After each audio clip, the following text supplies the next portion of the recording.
तो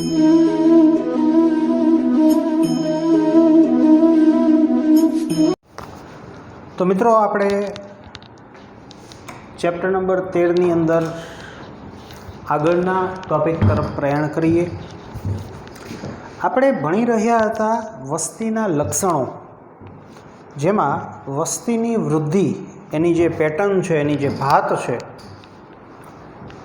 એની આપણે ચર્ચા કરી રહ્યા હતા।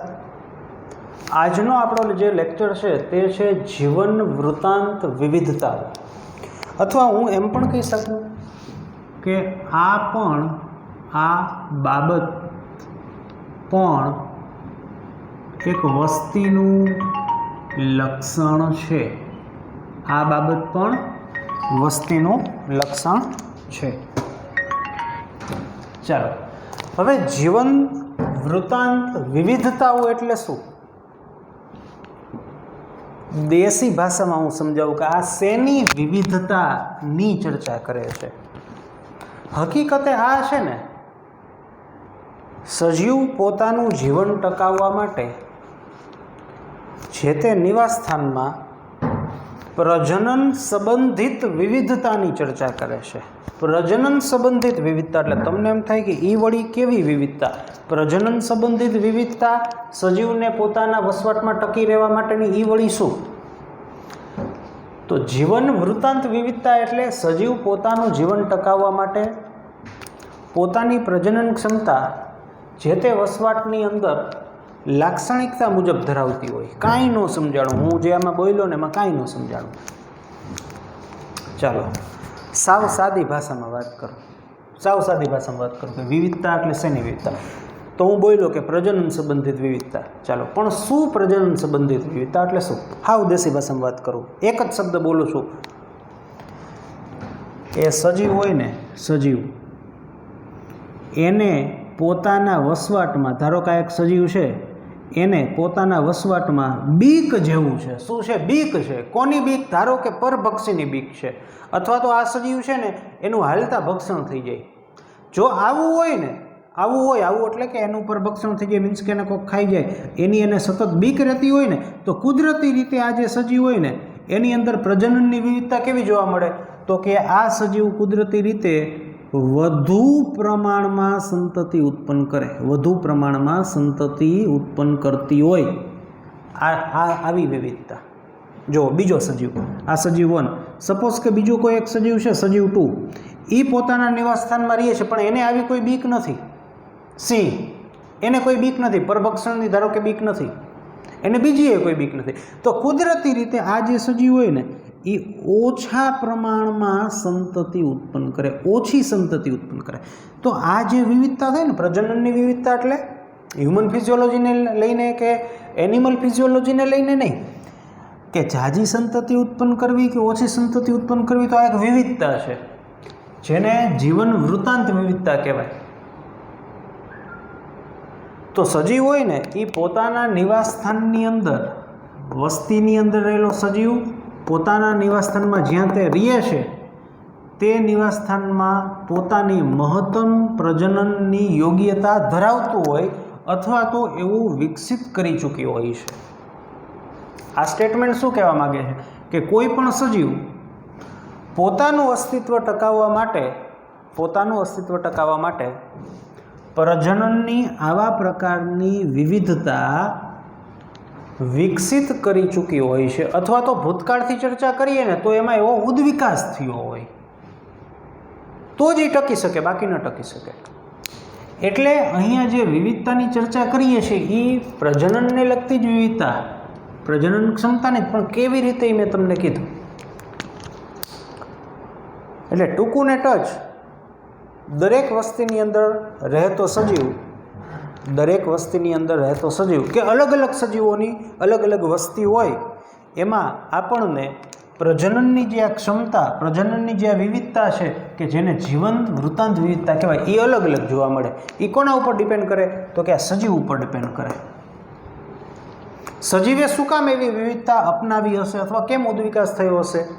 તો કે પોતાનું જીવન ટકાવી શકવા। આમાં એવું કરવું જ પડે ને।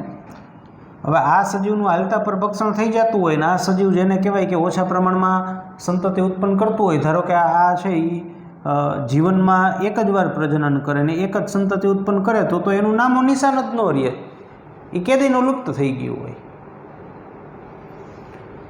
આ ઓછા ઉત્પન્ન કરે તો હાલે, કારણ કે એને બહુ નડતું નથી. તો આવી વિવિધતા જોવા મળે, પ્રજનન સંબંધિત વિવિધતા જોવા મળે.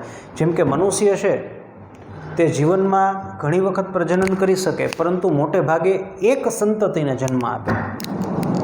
પણ તમે વંદાને એવું બધું ભણી ગયા હોય તો તમે જોવો કે એમાં અંડઘર અળસિયા હોય કે વંદા હોય કે એમાં અંડઘરમાંથી ઘણા બધા સજીવો બહાર નીકળે, તો એ એક સમયે એકથી વધુ સજીવને જન્મ આપે છે. તો આ વિવિધતા થઈ, આ વિવિધતા થઈ. તો જુઓ,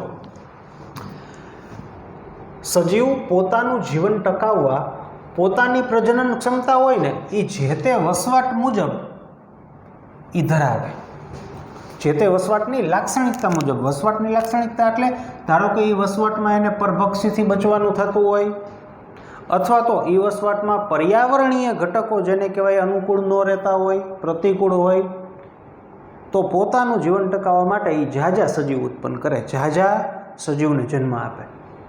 રેડી? અને આવું થઈ ગયું હોય. ડાર્વિન સાહેબ છે ને, ડાર્વિનનો ઉત્ક્રાંતિવાદ છે ને, એમાં આ પણ એક મુદ્દો છે. કયો મુદ્દો?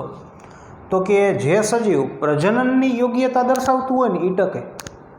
જે સજીવ, ડાર્વિનનો વાત છે ને એમાં સાહેબે આવું લખ્યું છે. સાહેબના મત મુજબ યોગ્યતા એટલે પ્રજનનની યોગ્યતા, આવું આપણે ભણી ગયા, પણ કદાચ તમને યાદ ન પણ હોઈ શકે કે ડાર્વિને એના વાદમાં એવું કીધું કે કયો સજીવ ટકે, તો કે જે સજીવ પ્રજનનની યોગ્યતા ધરાવતું હોય ને એ ટકે. હવે તમને એમ થાય પ્રજનનની યોગ્યતા એટલે શું? તો મેં કીધું કે પ્રજનનની યોગ્યતા એટલે આવું કે જો સજીવને લોચાલાપસી હોય તો વધુ પ્રમાણમાં સંતતિ ઉત્પન્ન કરે, ન હોય તો ઓછા પ્રમાણમાં સંતતિ, આને યોગ્યતા કહેવાય.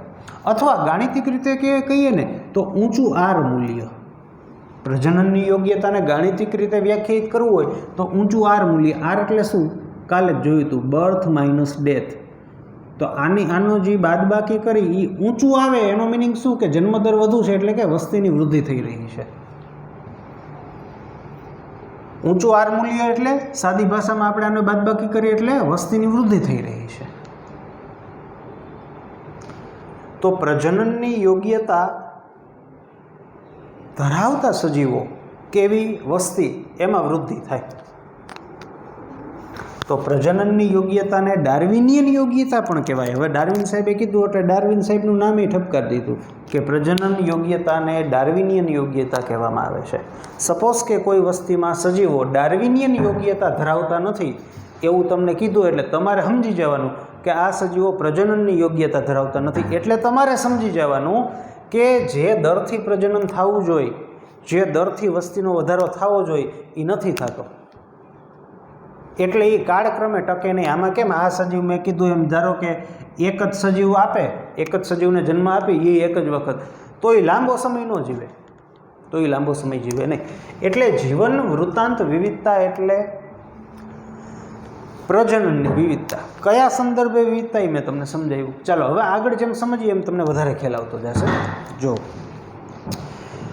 વસ્તીની અંદર સજીવ પર એક ખાસ પ્રકારની પસંદગીના દબાણને વશ, વસ્તીની અંદર જે સજીવ રહેતા હોય ને એના ઉપર એક દબાણ લાગે. આ દબાણને વશ થઈને જે તે સજીવની અંદર ઉત્તમ પ્રાજનિક પ્રયુક્તિઓ વિકસેલી હોય. મેં તમને કીધું જ, પણ આને ઉદાહરણ તરીકે ફરીથી સમજાવું. ધારો કે એક વસ્તી છે, એમાં સજીવ છે. હવે એના ઉપર કયું દબાણ છે? તો કે એના ઉપર દબાણ છે પરભક્ષણનું, કે એને હાલતા કોક ખાઈ જાય છે. તો આ દબાણ આવે તો આ દબાણને વશ થઈને જ આવો ઉદ્વિકાસ થયો હોય. આ દબાણને વશ થઈને જ આ સજીવમાં કેવો ઉદ્વિકાસ થયો હોય? તો કે આ સજીવ છે ને એ વધુ પ્રમાણમાં સંતતિ ઉત્પન્ન કરે, આવો ઉદ્વિકાસ થયો હોય.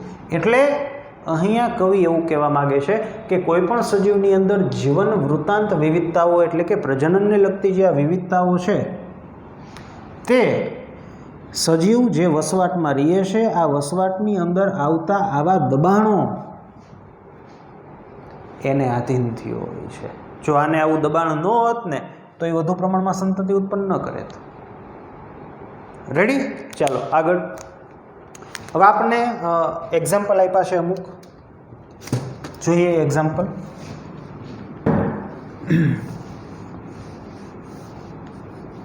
ચાલો, જીવન વૃત્તાંત વિવિધતાઓ જોવા મળતા એક્ઝામ્પલ કે કેટલાક સજીવ છે ને એની અંદર પોતાના જીવનકાળ દરમિયાન ફક્ત એક જ વખત પ્રજનન થાય, જેમ કે સાલ્મન માછલી અને વાંસ આપણે ભણી ગયા. સાલ્મન માછલી અને વાંસ.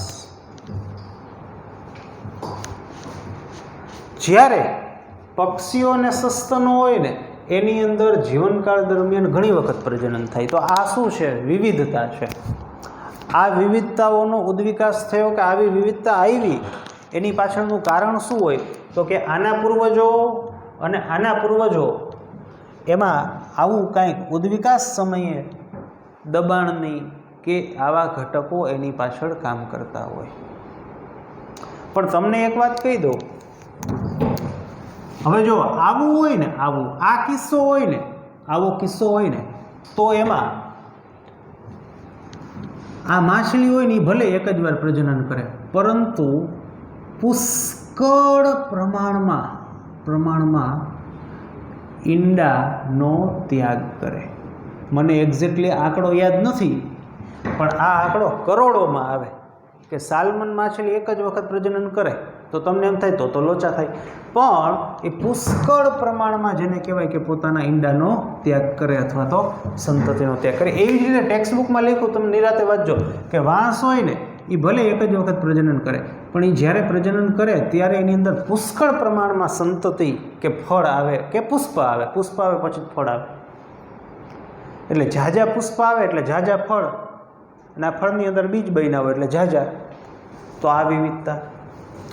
છીપ અને ગહન સામુદ્રિક માછલી જે છે એની અંદર શું ડિફરન્સ છે? જો આ લોકો શું કરે? નાના કદની સંતતિ ઉત્પન્ન કરે. હવે નાના કદની સંતતિ હોય ને એટલે એનું ભક્ષણ થવાની શક્યતા વધુ, ભક્ષણની શક્યતા વધુ, એટલે પોતાનું અસ્તિત્વ ટકાવવું અઘરું. એટલે કુદરતી રીતે આ લોકોની અંદર કેવી પદ્ધતિ વિકસિત થઈ છે? તો કે આ લોકોની અંદર નાના કદની સંતતિ છે પણ એ ઘણી સંખ્યામાં જેને કહેવાય ઉત્પન્ન કરે છે, એટલે જીવિત રહેવાની પાછી જે સંભાવના છે વધી જાય. કે આ ધારો કે હજારોની સંખ્યામાં એક સાથે કે વધુ સંખ્યામાં એક સાથે ઉત્પન્ન કરે તો બધી જ સંતતિઓ મૃત્યુ પામે એવું જરૂરી નથી, એટલે સંભાવના વધી જાય. પછી તમે આમાં જુઓ ને, પક્ષીના સસ્તન છે તો એ ઓછી સંખ્યામાં સંતતિ ઉત્પન્ન કરે. શું કામ? એની સંતતિ મોટા કદની હોય. મોટા કદની હોય ને એટલે એ વિકસવા કે જીવન જીવવા માટે વધુ સક્ષમ હોય, ભક્ષણ થવું ડિફિકલ્ટ, અથવા તો પોતે જેને કહેવાય કે જે સંતતિ છે ને એ પોતાની કેર કરી શકતી હોય આની કમ્પેરિઝનમાં, એટલે કુદરતી રીતે એમાં ઓછી સંખ્યામાં પરંતુ મોટા કદની સંતતિ ઉત્પન્ન કરે છે. તો આ શું થઈ? દરેક વિવિધતા છે કે આ ઘણી સંખ્યામાં પરંતુ નાના કદની. આવું શું કામ? મેં તમને કીધું કે નાના કદની સંતતિ હોય એને પોતાનું અસ્તિત્વ ટકાવવું કમ્પેરેટિવલી મોટા કદની સંતતિની સાપેક્ષે જેને કહેવાય અઘરું છે. એવી જ રીતે આ મોટા કદની તો ઓછું કેમ? તો કે આની અંદર આ જે સંતતિઓ છે એમાં એ જેટલી પણ સંતતિઓનો જન્મ થાય એમાંથી ભાગ્યે જ કોઈ કારણસર અમુક સંતતિ જે છે મૃત્યુ પામે, બાકી બધી ટકે, એટલે ઓછી સંખ્યામાં હોય તોય હાલે. જ્યારે આમાં નાના કદની સંતતિ કે જેનું ભક્ષણ થઈ જતું હોય તો એને ઘણી સંખ્યામાં ઉત્પન્ન કરવું પડે. તો આમાં આવો ઉદ્વિકાસ થયો અથવા આમાં આવા પ્રકારની પ્રાજનનિક પ્રયુક્તિઓ કે ટેકનિક કે વિકાસ જોવા મળે, કે આમાં આ પ્રકારનો જીવન વૃત્તાંત વિવિધતા જોવા મળે, આમાં આવા પ્રકારનું જોવા મળે. તો આ જે આપણે એક્ઝામ્પલ જોયા એમાં મહત્તમ યોગ્યતા માટે કોણ ઈચ્છનીય છે? બે ઈચ્છનીય જ છે. આ બંને કિસ્સાઓ ઈચ્છનીય છે. કઈ રીતે? તો કે નાના કદની ભલે છે, નાના કદની ભલે છે પણ છે મોટી સંખ્યામાં ઉત્પન્ન કરે ને, ઉત્પન્ન જાજી થાય છે, ઉત્પન્ન જાજી થાય છે. આ પણ ઈચ્છનીય છે કે મોટા કદની છે તો ભલે ઓછી સંખ્યામાં ઉત્પન્ન થાય, મોટા કદની સંતતિ પોતાનું જેને કહેવાય કે અસ્તિત્વ ટકાવવા માટે સક્ષમ છે. તો જીવન વૃત્તાંત વિવિધતાઓ એટલે પ્રજનનની અંદર જોવા મળતી આવા પ્રકારની વિવિધતા, આ જે તમે 4 એક્ઝામ્પલ જોઈ લ્યો ને એટલે આ તમને વિવિધતા તમને જે જોવા મળી એ આ કહેવાય. આવી વિવિધતાઓ શું કામ આવે? દબાણને વશ તો જ ટકે, બાકી ટકે નહીં. રેડી? ધારો કે આવી વિવિધતા વિકસિત ન થઈ હોય, ઉદ્વિકાસ ન થઈ હોય તો આનું અસ્તિત્વ જ ન હોય, તો આપણે આ લખતા જ ન હોય એમાં એકાદાનું નામ. એટલે વિકસિત એવી થાય તો જ એનું જેને કહેવાય કે સંતતિ ટકી શકે, તો જ એનું અસ્તિત્વ ટકી શકે. રેડી? ચાલો. સજીવ ઉપર જૈવિક અને અજૈવિક ઘટકો. જૈવિક ઘટકો એટલે ધારો કે ભક્ષણ, કોક ખાઈ જાય, પરોપજીવન કે કોઈ પરોપજીવી પોતાના શરીરની અંદર દાખલ થઈને પોષણ લઈ લે. અજૈવિક ઘટકો એટલે ધારો કે તાપમાન વધી જવું કે પાણીની અછત હોવી. તો આ બાબતો હકીકતે સજીવ ઉપર શું સર્જે? દબાણ સર્જે. શેના માટે? અસ્તિત્વ સામે. અને જૈવિક અને આ અજૈવિક બાબતોના દબાણવશ, મીન્સ કે જૈવિક અને અજૈવિક ઘટકોના દબાણવશ એના દ્વારા લાગવામાં આવતા પ્રતિબંધ એટલે દબાણવશ જે તે સજીવ હોય ને એની અંદર અલગ અલગ પ્રકારના જીવન વૃત્તાંત લક્ષણો એટલે કે પ્રાજજનિક લક્ષણો છે એ ઉત્પન્ન થાય અથવા તો એને આધીન ઉદ્વિકાસ થાય. જેમ કે કોઈ સજીવ છે, ધારો કે આ સજીવ છે, એ જે નિવાસસ્થાનમાં રહીએ છે અહીંયા એના માટે પરોપજીવી ઘણા બધા અને મોટે ભાગે ધારો કે એવું બનતું હોય કે આ પરોપજીવી આના શરીરમાં દાખલ થાય અને થોડાક સમયમાં આનું મૃત્યુ થાય. ધારો કે આવો જ કિસ્સો બને છે, તો કુદરતી રીતે આનું અસ્તિત્વ ટકાવવું હોય તો શું એક ઉકેલ છે? તો આનો ઉકેલ આ જ છે કે આ છે ને મોટી સંખ્યામાં સંતતિ ઉત્પન્ન કરે તો એ ટકે. એ મોટી સંખ્યામાં સંતતિ ઉત્પન્ન કરે તો શક્યતા છે કે અમુક સંતતિઓ છે બચી જાય. એવું જ કરવું પડે. અમુક સંતતિઓ બચી જાય કે જે પાછું પ્રજનન કરે અને મોટી સંખ્યામાં સંતતિ ઉત્પન્ન કરે. પાછું જેને કહેવાય મોટા ભાગની મરી જાય, અમુક બચી જાય કે જે પાછું પ્રજનન કરે. આવું કરવું પડે. અથવા તો અજૈવિક પરિબળની ચર્ચા કરું તો ધારો કે આ સજીવ છે અને એ જે નિવાસસ્થાનમાં છે અહીંયા પાણીની ઘટ રહે છે અને જેના લીધે આ લોકો જેને કહેવાય કે માન જીવે છે, તો આમાં એ જ કરવું પડે. આની જેમ જ કે મોટી સંખ્યામાં સંતતિ ઉત્પન્ન કરવી પડે. એમાંની મોટા ભાગની મૃત્યુ પામે, અમુક ટકી જાય, એ પાછું પ્રજનન કરે, પાછું મોટી સંખ્યામાં સંતતિ ઉત્પન્ન કરે, પાછી મોટા ભાગની મરી જાય, થોડીક વધે, આવું કરવું પડે. એટલે જીવન વૃત્તાંત લક્ષણો જે વિકસે છે, મીન્સ કે પ્રાજજનિક લક્ષણો જે વિકસે છે એના ઉપર જૈવિક અને અજૈવિક એમ બંને ઘટકો જે છે એ અસર કરતા હોય. અને હાલના સમયની અંદર સજીવોના જીવંત વૃત્તાંત લક્ષણો જે છે તે એક મહત્ત્વનું સંશોધન ક્ષેત્ર છે વૈજ્ઞાનિકો માટે. ચાલો, તો આ છે જીવંત વૃત્તાંત લક્ષણો. આગળ ચર્ચા કરીએ આપણે.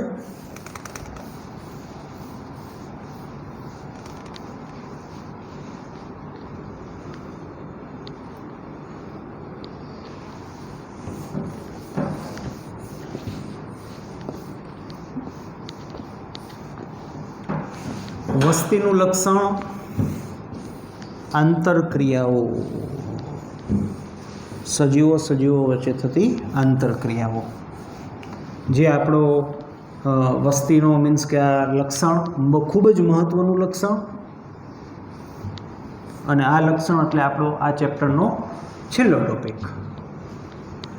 ટોપિક, પરંતુ સમજવાની દ્રષ્ટિએ બહુ મહત્ત્વનો.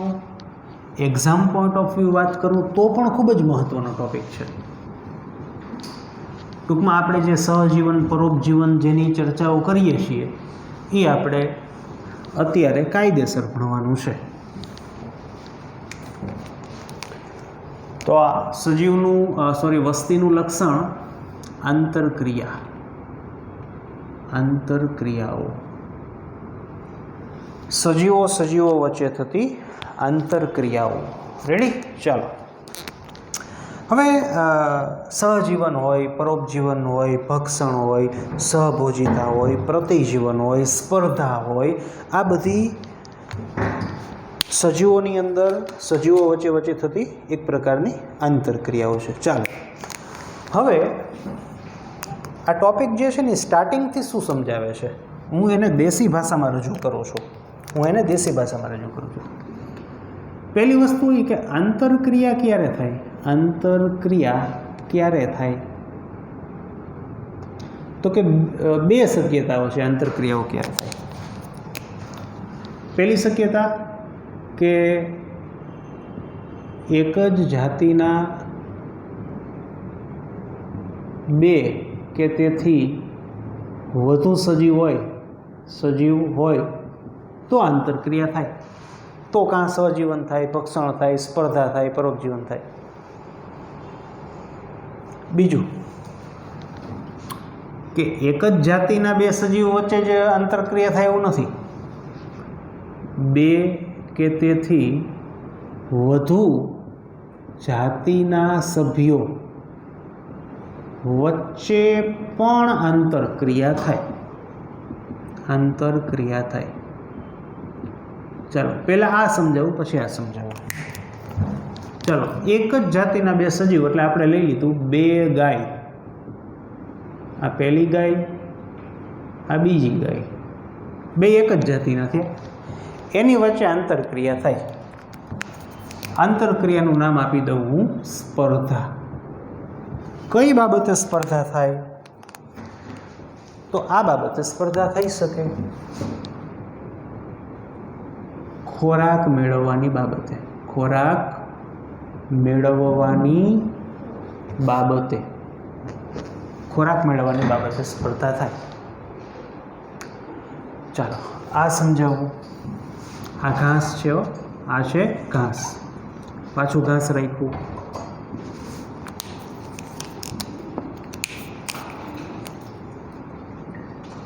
આ ગાય,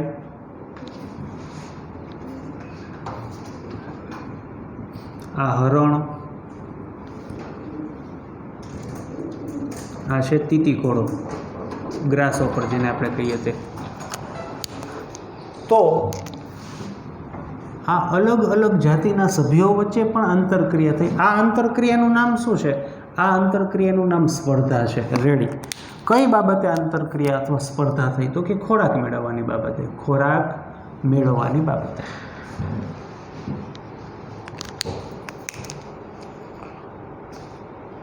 રેડી. ચાલો હવે આપણને પ્રશ્ન થાય કે શું એવું બની શકે કે કોઈ વસવાટમાં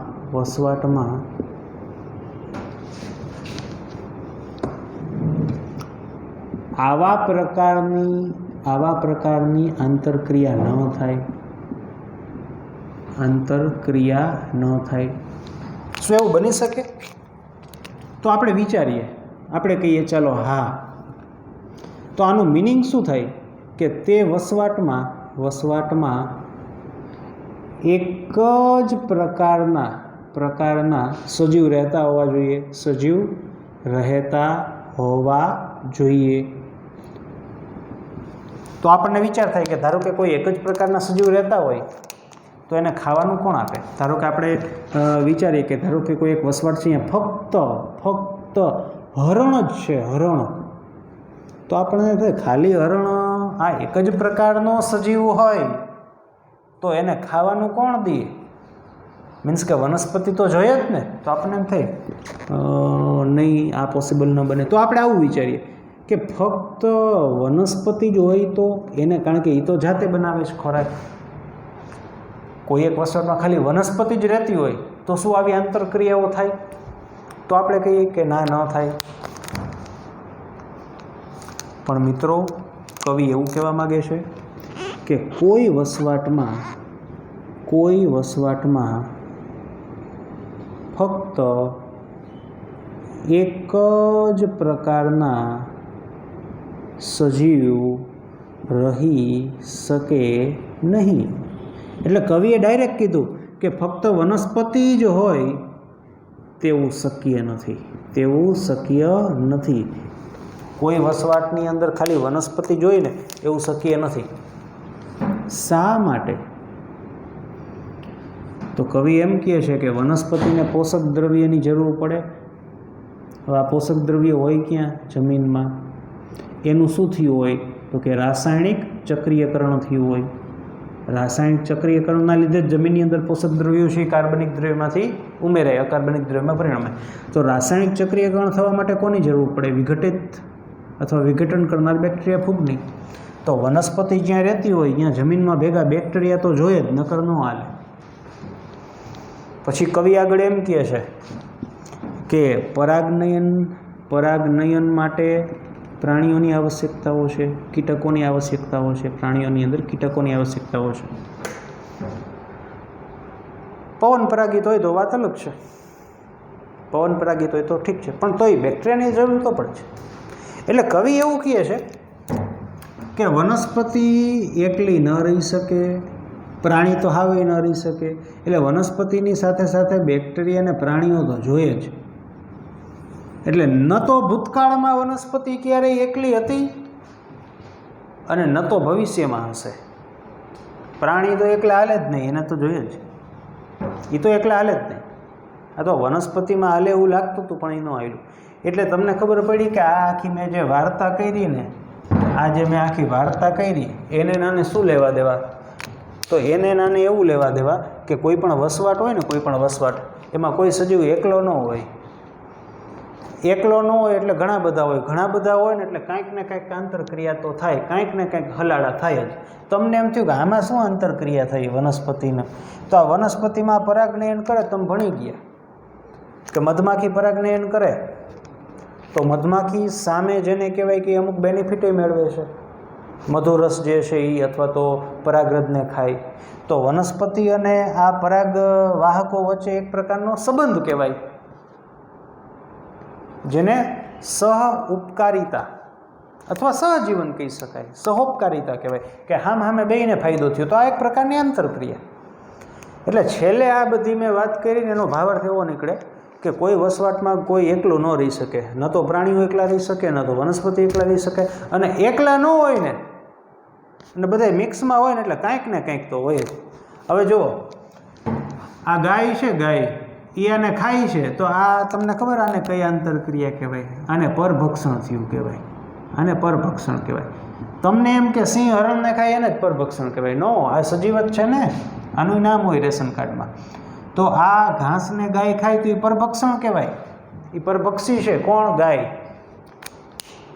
આપણે જનરલી એવું વિચારીએ ભક્ષણ એટલે સિંહ કરે એ ભક્ષણ, કે વધીને વાઘ કરે એ ભક્ષણ. આ ભક્ષણ કહેવાય. ચકલી દાણા ખાય ઘઉંના તો ચકલી પરભક્ષી કહેવાય. આપણે ગાજર ખાય તો આપણે પરભક્ષી છીએ. રેડી? તો ટૂંકો ભાવાર્થ એવો થયો કે સામાન્ય રીતે કોઈ પણ વસવાટ તમે જુઓ ને એમાં આંતરક્રિયા થાય ને થાય જ. આ આંતરક્રિયાઓના પ્રકાર કેટલા અને એ શું છે એના વિશે હવે આપણે આવતા લેક્ચરમાં ભણશું.